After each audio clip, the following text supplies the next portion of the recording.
तो इस एपिसोड की शुरुआत में हमें दिखाया जाता है मुन्ना और मोंटू। वो आपस में बात कर रहे होते हैं कि हमें कोई काम नहीं मिला, अब हम क्या करेंगे। इसके बाद वो आगे एक रास्ते पर जाते हैं जहाँ पर उन्हें मोटरसाइकिल दिखते हैं। वो कहते हैं कि ये बाइक कितनी ज्यादा बिक रही है आजकल। वहाँ पर उस मोटरसाइकिल का मालिक बैनी खड़ा होता है और लोग उससे बाइक खरीदते जाते हैं। मुन्ना कहता है कि ये बंदा कितना ज्यादा पैसा कमा रहा है। वो उससे पूछता है, हेलो सर, आप कितना पैसा कमा लेते हो? मुझे भी काम पर रख लो। अभी तो हमें किसी बंदे की जरूरत नहीं है, अब बाद में बताऊंगा। मुन्ना समझ आता है कि ये किसी को काम पर नहीं रखेगा, तो मुन्ना सोचता है कि मैं भी इसकी तरह मोटरसाइकिल बेचूंगा और खूब पैसा कमाऊंगा। लेकिन मोटरसाइकिल खरीदने के लिए इसके पास पैसे नहीं होते। तब मुन्ना कहता है कि कुछ तो करना पड़ेगा ना।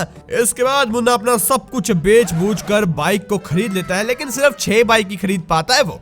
उसके बाद वो उस बंदे को कहता है कि इसके बाद जितना भी प्रॉफिट होगा मैं नई बाइक आपसे मंगवाता जाऊंगा, ठीक है। उसके बाद मुन्ना उस ट्रक में बैठ जाता है और अपने बाइक को बेचने के लिए कोई जगह ढूंढना शुरू कर देता है। लेकिन वो सोचता है कि यार हमारे पास तो कोई दुकान भी नहीं है, तो कहाँ बेचेंगे। उसे कोई जगह नहीं मिलती, तो वो रोड पर कुछ जगह रेंट पर लेकर वहाँ पर मोटरसाइकिल को लगा देता है। कुछ टेबल कुर्सियां भी लगा देता है ताकि उसका धंधा शुरू हो जाए। लेकिन आसपास के कोई भी लोग उससे बाइक मोटरसाइकिल नहीं खरीदना चाहते थे। वो लोगों के पास जाता है, हेलो मैंने ये नया काम शुरू किया, आप खरीद लीजिए।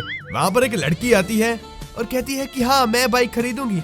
लेकिन वो तो बस वीडियो बनाकर व्लॉग बनाकर वहाँ से निकल जाती है। मुन्ना पीछे से आवाज लगाता रहता है कि कोई तो खरीद लो। लेकिन कोई भी उसकी बाइक को नहीं खरीदना चाहता था, क्योंकि लोगों के पास और भी ऑप्शन थे। लोग इसकी बाइक को क्यों खरीदेंगे, हाँ? ऐसे ही मुन्ना का पूरा दिन निकल जाता है। कुछ दिन और निकल जाते हैं, तो वो सोचता है कि क्या बैनी की बाइक बिक रही है। तो वो बैनी के ऑफिस के बाहर जाता है। वहाँ पर तो बहुत लोग होते हैं और लोग धड़ल्ले से उसकी बाइक को खरीद रहे थे। मुन्ना समझ आता है कि अगर मुझे पैसा कमाना है तो भैया इसका धंधा चौपट करना होगा। एक दिन शहर में मेला था, तो बैनी की दुकान भी उस दिन बंद होती है, लेकिन उसकी बाइक बाहर ही खड़ी होती है और बैनी छत पर सो रहा होता है। तभी मुन्ना एक सरकारी ट्रक को चालाकी से लेकर आता है और बाहर खड़े सारे मोटरसाइकिल को तबाह कर देता है और बैनी का पूरा धंधा चौपट कर उस ट्रक को वहीं छोड़कर मुन्ना और मोंटू भाग जाते हैं। तभी वहाँ पर पुलिस आती है और पुलिस वाला कहता है कि हाँ हमें बताइए क्या हुआ था। तो बैनी बताता है कि मेरे साथ बहुत बुरा हुआ, वो लोग पता नहीं कौन थे, मेरा पूरा धंधा खराब कर गए, आप उन्हें पकड़िए जल्दी से। पुलिस कहता है कि हाँ हम जल्दी से उन्हें पकड़ लेंगे। वहीं इधर हमें दिखाया जाता है कि मुन्ना का काम भी चल रहा था। मुन्ना की दुकान पर भी लोग आ रहे थे और लोग उससे मोटरसाइकिल बाइक खरीद रहे थे। हाँ ये आप ले जाइए। हाँ सर आपको क्या चाहिए? हाँ ये बाइक अच्छी लग रही है आप पर। हाँ ओके बाय, ठीक है। ऐसे ही मुन्ना के मोटरसाइकिल बिक जाते हैं। मुन्ना कहता है कि अब तो जिंदगी में मजा ही मजा है, बहुत पैसा हो जाएगा।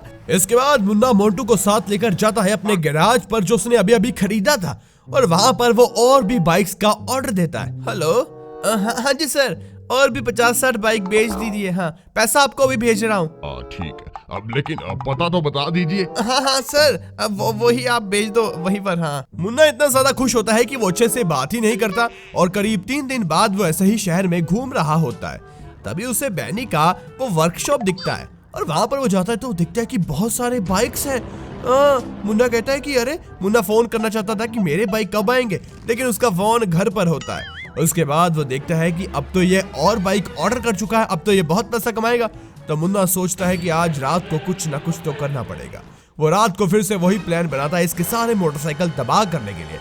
इसके बाद वो रात को ट्रक को चोरी कर लेकर आता है और वहाँ पर उसके सारे जो मोटरसाइकिल बाहर पड़े थे उन्हें तोड़ देता है। मुन्ना को लग रहा था कि उसे अंदर जाकर तोड़ना पड़ेगा, लेकिन यहाँ तो काम और भी ज्यादा आसान हो जाता है और मुन्ना और मोंटू वहाँ से भाग जाते हैं। उसके बाद वहाँ पर आग बुझाने वाले आते हैं और वहाँ पर पुलिस भी आती है कि यार इसके मोटरसाइकिल कौन तोड़कर जा रहा है, और यहाँ पर पुलिस बहुत ज्यादा गुस्से में आ जाती है।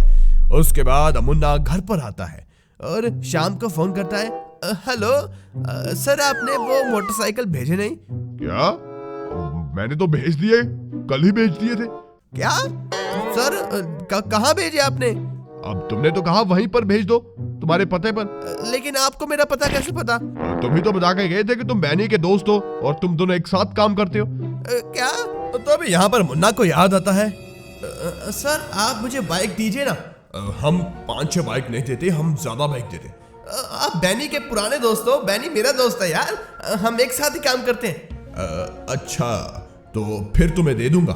ओ मुन्ना कोई नहीं, बैनी के पास हमारे मोटरसाइकिल खड़े हैं, उससे ले लेते हैं जाकर। हेलो बैनी, बैनी भैया। यहाँ पर ऊपर। ओके बैनी भाई। बैनी भैया वो आपके पास हमारे बाइक आए थे, मैंने ऑर्डर किए थे पीछे से, वो आपके यहाँ छोड़ गए क्या? अरे यार मेरा तो काम बंद हो गया, मेरी तो आग लग गई थी यहाँ पर, पता नहीं कौन मेरे मोटरसाइकिल को तबाह कर गया। उसके बाद तो धंधा चौपट हो गया, मैं कहाँ से मंगाऊंगा? मतलब कि मेरे पास बाइक कोई भी नहीं है, ये तो अंदर पड़े हैं। और हाँ शायद बाहर कल कुछ हुआ था, वो मेरे बाइक तो नहीं थे लेकिन कोई उन बाइक को भी खराब कर गया क्या? वो मतलब वो मेरे थे।